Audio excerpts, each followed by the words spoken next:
The New York Knicks were a massive success in 2023, which is what makes this upcoming offseason the biggest one in decades.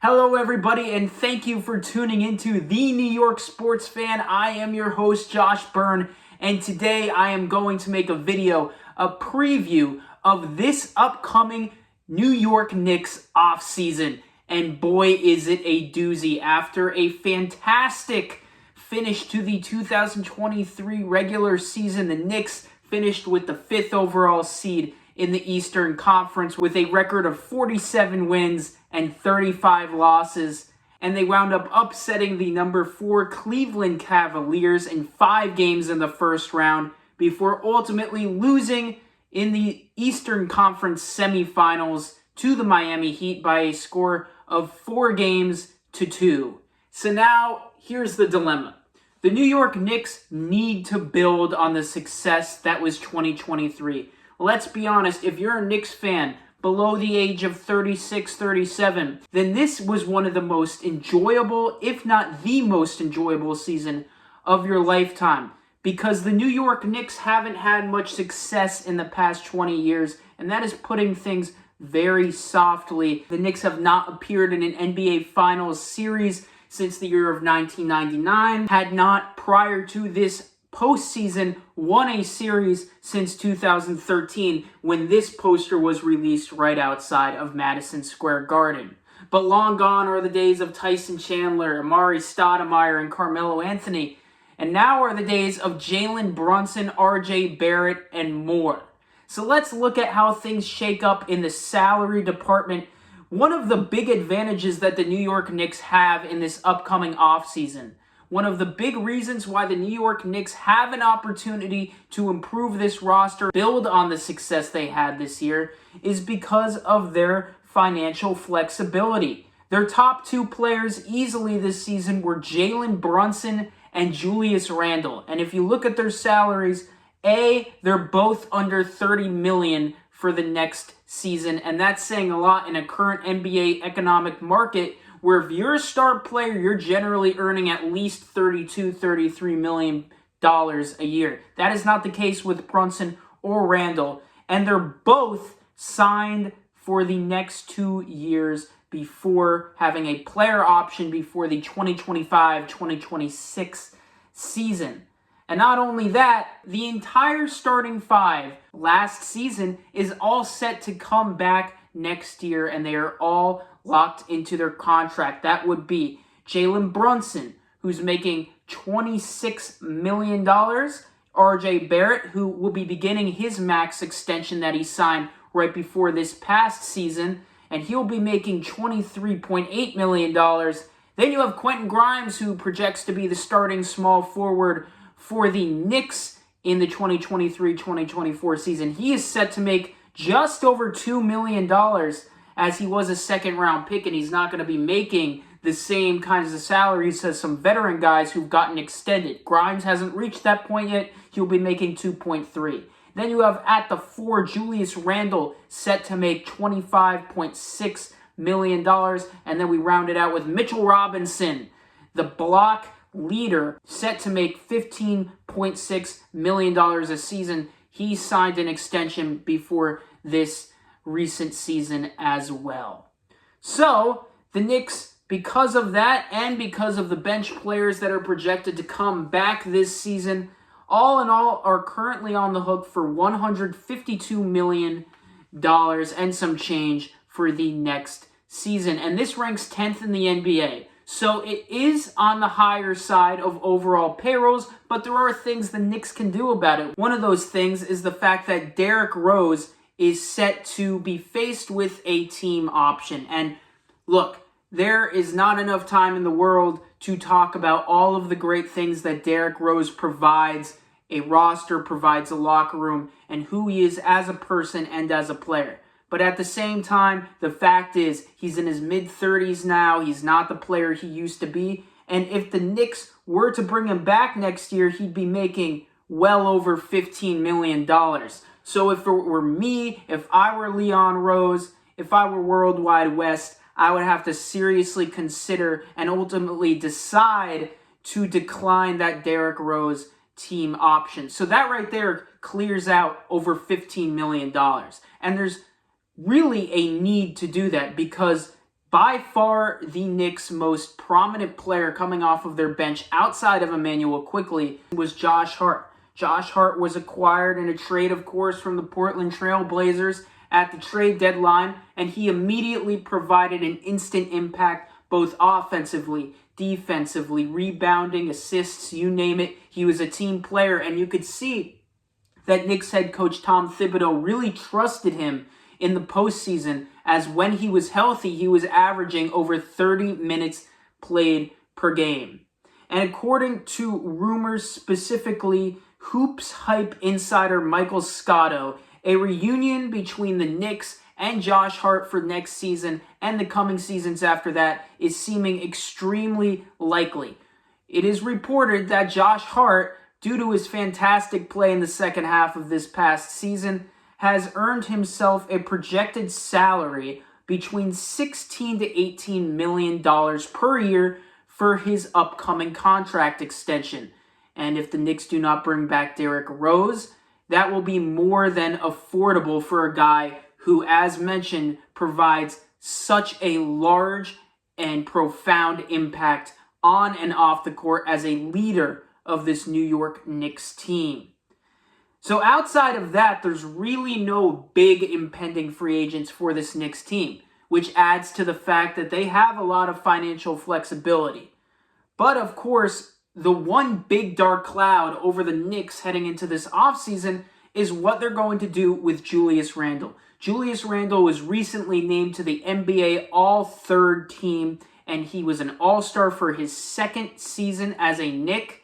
And really, if you look at Randle's tenure as a Knick, it's been a roller coaster ride.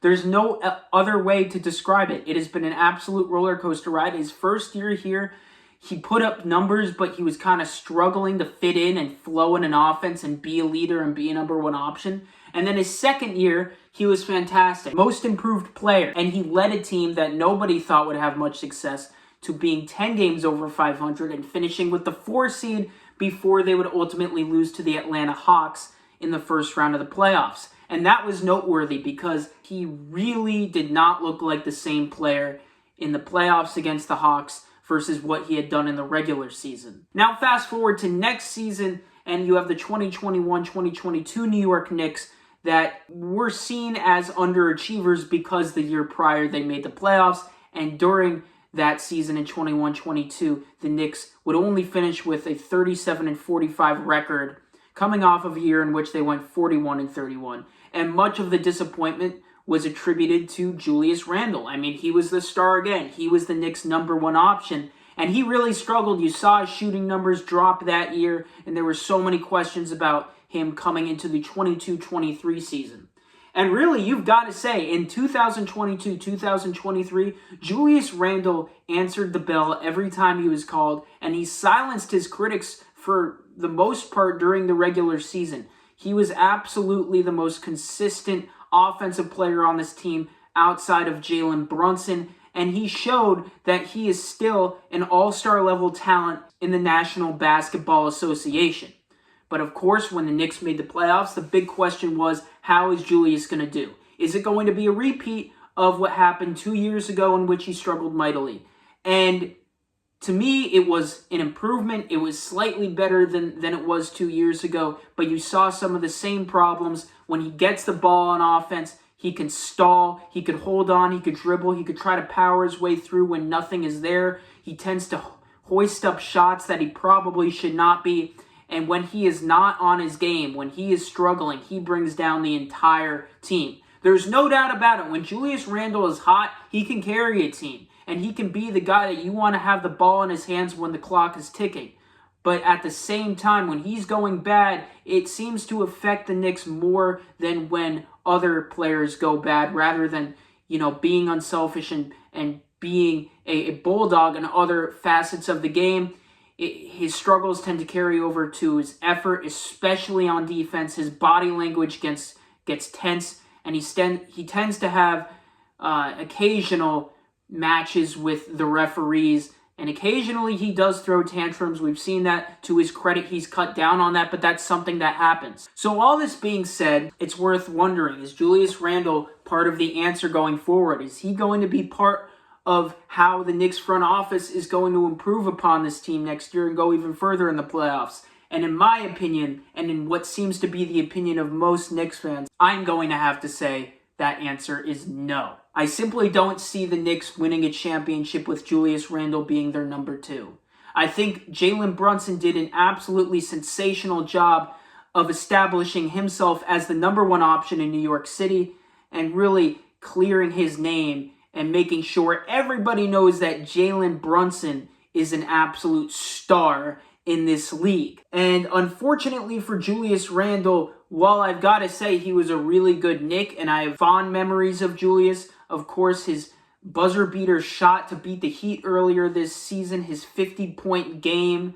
He has had some bright moments as a Knick, but I simply think it is time to move on from Julius Randle, and that it is in the best interest of both Julius and the New York Knicks organization. So, how are the Knicks going to move Randle, and what are they going to get in return? I think the most likely scenario in which the Knicks move Julius Randle is if they can throw in Evan Fournier potentially and then negotiate the transaction as more of a salary dump-off than anything else. And unfortunately for Fournier, he really hasn't worked out in New York. So if you're talking about Evan Fournier and his prospects of being on this Knicks team next season, I don't think they're very good. He's also being paid quite a lot of money for a guy who's just going to sit on the bench the majority of the time. So if I'm New York, I'm trying to get rid of that contract any way you can, whether that means just, giving him away in a salary dump and eating some of his salary, or throwing him into a potential Julius Randle trade. I think that would make a lot of sense. If they do end up trading Julius Randle, then they could also throw in Evan Fournier, eat some of his salary, perhaps try to navigate a 3-team trade or a 4-team trade, and just any way you can get rid of Evan Fournier, because you talk about a useless chess piece, and right now, Evan Fournier kind of is that guy. I know some people were clamoring for him to make some sort of an impact in the NBA playoffs this year, but it didn't happen, and that shows the confidence level that both Tom Thibodeau and the Knicks front office currently has in Evan Fournier. Because while Julius Randle is no doubt a good player in this league, a borderline star in this league, I think given his salary, which albeit isn't as high as many other stars in the NBA, sitting at just $26 million, I still think teams will be hesitant to give up serious draft capital, and I think it's going to be tough for the Knicks to navigate a trade in which they acquire a veteran of a similar skill set and quality. So most likely, to me, a scenario that pops into my mind is the Houston Rockets. I don't know if they're interested in Julius Randle, but I have heard that they are interested in acquiring a veteran star and making noise. Most likely that veteran star is going to be James Harden, but James Harden could very well re-sign with the Philadelphia 76ers. If that is the case, I think Julius Randle to the Rockets would make a lot of sense. The Rockets have the financial flexibility, to say the least. They have so much money that they could fit in for next year. They have amongst the lowest payrolls that they are locked into for the upcoming season. So adding Julius's salary should not be a problem. They have plenty of draft capital. And the Knicks could also offer them a young player such as Obi Toppin if they want an extra young player. Another possibility for the Knicks is one that's been floated around quite a bit recently, and that's the possibility of trading for Karl Anthony Towns. This is the one situation where I feel like the New York Knicks could potentially move Julius Randle and acquire a veteran piece back, and of course, that veteran piece in this case would be Karl Anthony Towns. The Minnesota Timberwolves had a very underwhelming season. They were expected to go far after trading for Rudy Gobert previously on the Utah Jazz, and was previously seen as a top 5 center in the NBA, and I really don't know if he's seen that way anymore. But the fact is, Rudy Gobert is the #1 paid player on the Timberwolves, and they're locked into Gobert very long. And so it would behoove them to try to make something work where they can pair him with the star who flows almost seamlessly on the floor with him. And in the limited time we saw both Gobert and Karl Anthony Towns on the floor at the same time, things did not look smooth at all with the Wolves. So maybe it would be in their best interest to trade Karl Anthony Towns, who is making over $7 million more than Julius Randle is next year. So even though Anthony Towns is clearly the better player than Julius Randle, it could make some financial sense for the Timberwolves to acquire Randle and have a more affordable star around Rudy Gobert. And for the Knicks, they'd be acquiring a guy who is an upgrade over Julius Randle, a guy who is still in his prime, and a guy who you could acquire and say, hey, the Knicks have legitimately improved their roster. Now, do I think that a Julius Randle for Karl Anthony Towns trade straight up would be realistic? Probably not. The Knicks would probably have to add more than just Julius Randle, the player. But as mentioned earlier, the Knicks have plenty of young players to choose from. Emmanuel Quickley, they're going to have to make a financial decision on this guy after next season. He had a great regular season, was almost the 6th man of the year, and then was really disappointing in the playoffs before spraining his ankle in Game 5 against the Miami Heat. Obi Toppin, he has never had consistent playing time under Tom Thibodeau because of the presence of Julius Randle. But when he has played, he's shown at times to be a very productive player and very capable. The Knicks could potentially throw him in. Another guy the Knicks could potentially trade, and it seems like I'm going down a grocery list here, but there are several guys, is Deuce McBride. You know, Deuce McBride is a guy who generally came off the bench, didn't average a high amount of minutes, but when he was on the floor, he showed he could play vivacious defense. His effort was astounding, and he really showed that he has a positive future in the NBA. And I do think a Karl Anthony Towns trade would be realistic if the Wolves are trying to move them, and there are reports that they would be certainly open to doing so. But it seems like the time is now. This isn't me being a biased Knicks fan. The Knicks are at a high point right now, a place they haven't been in 10 years. They finally look like a legitimate organization that knows what they're doing. They are not strapped financially with older guys who are keeping them down. They have financial flexibility. They have several quality young players not making a lot of money. And perhaps most importantly, they have significant draft capital. Now, that draft capital will not set in for this season. In fact, because the Dallas Mavericks finished their season so atrociously and were such a dumpster fire, the Knicks actually do not receive a first-round pick from the Mavericks this season since they finished in the top 10 of the draft lottery. But next season, the Knicks are set to have 7 draft picks, 4 of them in the first round, 3 of those protected, but only 1 of those top 10 protected. So it is likely the Knicks will have multiple first-round picks next year, and the same can be said for 2025. So if the Knicks decide they want to make a trade, whether that be trading Julius Randle, whether that be just trading for another veteran star to add to the squad, they certainly have the assets to make it happen. The 2 pipe dreams, to me, the probably unrealistic options, but they are still options if we're talking about adding a star to the New York Knicks. Number 1, Damian Lillard. This is a guy who I've personally wanted on the Knicks for quite some time, and for obvious reasons. He's the most explosive scorer in the NBA. He's a lights-out shooter, and if you put him on the Knicks right now, they would have offensive firepower they probably have never even had in their franchise history. So that right there would, in my mind, make them a championship contender, because you're basically putting Damian Lillard on a much better team than he is currently with the Portland Trail Blazers. And with the Trail Blazers struggling these recent years, it is something to consider that they might actually decide to finally sell off, because the Knicks can give them a lot of draft picks, give them multiple young players, and I think both parties would be a solid match if a Damian Lillard trade were to happen, and I'm sure that Damian would embrace being in the New York spotlight and having a chance to win a championship at Madison Square Garden. But of course, that is unlikely in nature. So here is the second option. And I think this is a little bit more realistic. And that is adding Jaylen Brown. Jaylen Brown has been viewed as a guy who is a great player, but is unlikely to stay with his team, the Boston Celtics. Celtics are down 1-0 to the Heat right now, and if they go down in the Eastern Conference Finals, I think a lot of people would view this Celtics season as a massive disappointment.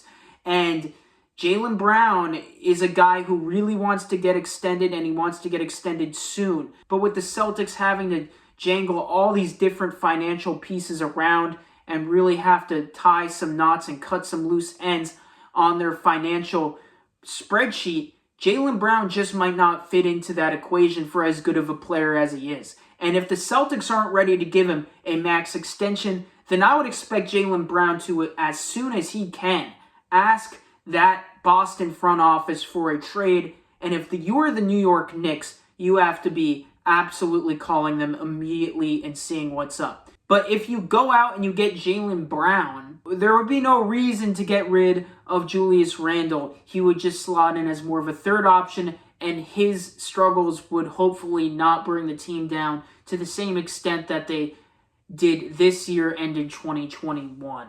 And as far as free agents go, I don't really think the Knicks are going to be huge players on the free agent market because I think they're going to be looking to add through trades. They have all these assets. They've been trading to get these assets. And I think that Leon Rose in this New York front office has been planning for the possibility in which they may have to gear up and land a superstar through handshake agreements and getting other teams involved. And that's why they have these guys. If you look at the bench, if you look at the starters, outside of Josh Hart, really this team is set to go.